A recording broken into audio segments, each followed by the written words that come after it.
Your Steve Jones Show podcast is loading now. The Steve Jones Show podcast is sponsored by Sunbury Motors, North 4th Street in Sunbury, and Sunbury Motors Kia, routes 11 and 15 in Hummel's Wharf. Tim Kurkijan. Tim, first of all, it was really terrific to see you in Williamsport. Everybody loved having you there, and it was fun just to catch up with you for a couple of minutes. Well, as you know, Steve, Williamsport is one of the great venues in this country. It's my favorite assignment every year. Carl Ravitch told me 8 years ago, he said, first time you go there, you won't even know what it's about, and you'll say, this is the greatest assignment. And 8 years later, he's still right about that. So I come back to Williamsport every off season and help out with the banquet because the people there are so great. I had so much fun, and boy, it was a great banquet this year. Kent DeCulvey made me laugh out loud a bunch of times. He did. He was tremendous.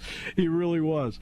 Great stories across the board. The Orioles are going to leave the Angelos realm, and they've been sold.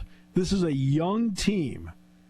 What potentially does this mean to the future of the Orioles, especially with the young players they have now? Yeah, I think this is great for the franchise because it was clear with the Angelos family in charge, because they said it publicly, that affording players long-term is not going to be easy. And when you have Gunnar Henderson and Jackson Holiday and, Adley Rutschman, you have to get these guys locked up as quickly as possible, which we're seeing all across the game. I mean, it started, with the Indians in the 90s, but the Braves have brought it to an art form on how to take young guys and wrapping them up so the future is bright for years and years. That's what's going to happen since two billionaires are going to buy this team, get the whole team eventually. And if I was an Oriole fan, I would be thrilled that the right people are now in charge to eventually make sure that the best young talent doesn't get away. And then there's another element, too, because as part of the public negotiation, there was the dangling of the lease at Camden Yards. Baltimore's such an awesome sports town. I don't have to tell you that. I mean, what does this mean long-term future about Orioles baseball in Baltimore? Well, fortunately, it means the Orioles aren't going anywhere, nor did I ever think they were going anywhere. But still, this is great comfort for Oriole fans to know that the team will be here for ever and ever because it's a great baseball town. I grew up about 50 miles away from there, and the town has been reinvigorated by baseball and by the Orioles. You should have seen that. I'm sure you did, Steve. You should have seen that place in the heart of the pennant race last year. It was breathtaking to be there, and I covered their series at home against the Rangers on the radio with Carl Ravitch. And even though they lost 2 games there in Baltimore, the atmosphere in the ballpark was tremendous, and that's what everyone has to look forward to with this sale, with Cal Ripken on some level. We're not sure what is going to be involved in this group. This is a great time to be a baseball fan in Baltimore. And what do you think the addition of Corbin Burnes can mean on the mound? Yeah, he's a number 1 starting pitcher, and you don't hear that very often anymore because there aren't many number 1s left, because not only is his stuff unbelievably good, I mean, he throws a cutter at 97 miles an hour. So he has overpowering strikeout stuff, and yet a couple years ago, I'll be close on this, he went 40 strikeouts into the season before he walked anybody. Think about that for a second. That's how good he was. That's how good he is. And this was a big risk for the Orioles because Burnes is a free agent after the season, and they might not be able to re-sign him, but they're going for it now. And they went and got him with 2 good young players, Joey Ortiz and DL Hall, who are really going to help the Brewers, but they got a number 1 starting pitcher without really hurting the top 3 or 4 prospects that they have. So I would be thrilled if I were an Oriole fan knowing they have a number 1 starter to go on top of Kyle Bradish, Grayson Rodriguez, and all these other really good young arms. Yeah. And it's interesting because I think Juan Soto's in the same spot. I mean, Juan Soto ends up going to the Yankees What impact can he have on that lineup, and what impact can he have defensively on that team? Well, that was a really subpar offensive team last year, Steve. Yes. They had too many strikeouts. They relied too much on the home run. They didn't score any runs, and they were a weak offensive team last year with all that firepower. Now, it hurt, of course, that Aaron Judge was out for a good portion, but this is a guy, Juan Soto, who will change the entire look and approach of their offense, because he's not up there only walking, striking out, and hitting home runs. He is a great hitter, arguably the best hitter in the game. His career on base percentage is .420. The team's on base percentage last year was .307. He's going to make a difference every day in that lineup, and he played all 162 games last year. He'll be thrilled to be back in the pennant race, and as important as anything, he's in a contract year. So if he has a fabulous Juan Soto year, maybe the Yankees just bowl him over, or certainly somebody else will. So there's a lot to play for. I think the Yankees' offense will be demonstrably better with Juan Soto hitting second or third wherever they put him.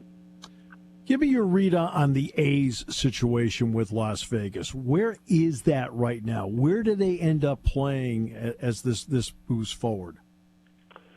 Well, this is a very confusing conversation for me, because it just appears that the A's are going to end up in Las Vegas long term.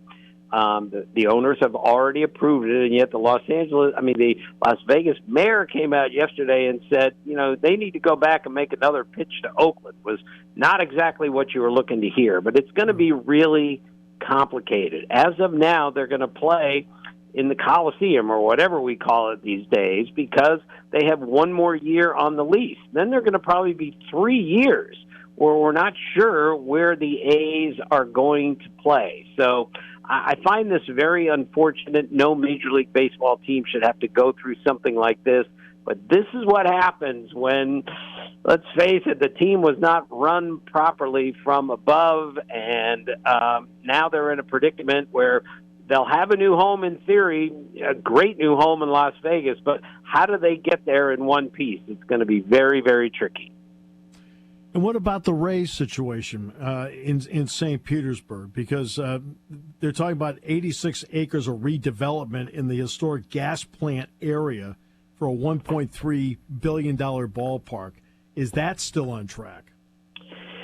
It appears to be, but with that situation also, I'm not going to believe anything until, shovels are in the ground and real progress is being made, because there have been so many false starts on this.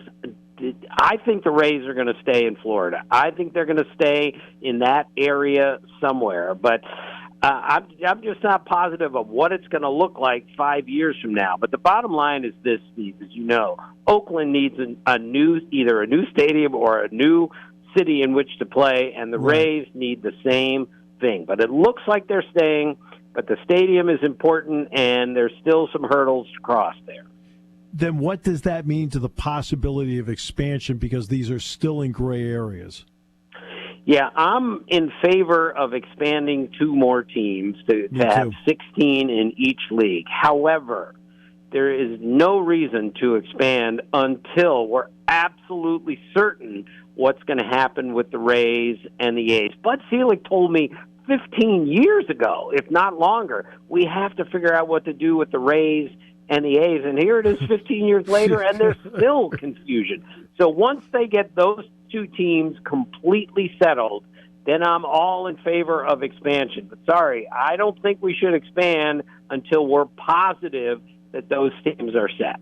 And not only that, and also which markets might be available, because you don't know where they're going to end up moving to. Right, precisely. We're not sure which markets will be out there. So still a lot of work to go on that. Yeah, no question. Jose Altuve signed the 5-year deal with the Astros. Tim, I remember watching him in the New York Penn League with Tri-City. I was like, okay, he's a good player, And then to see what he's become. Why is when you've watched him a lot, why is he as good as he is, considering you're not a big man of stature?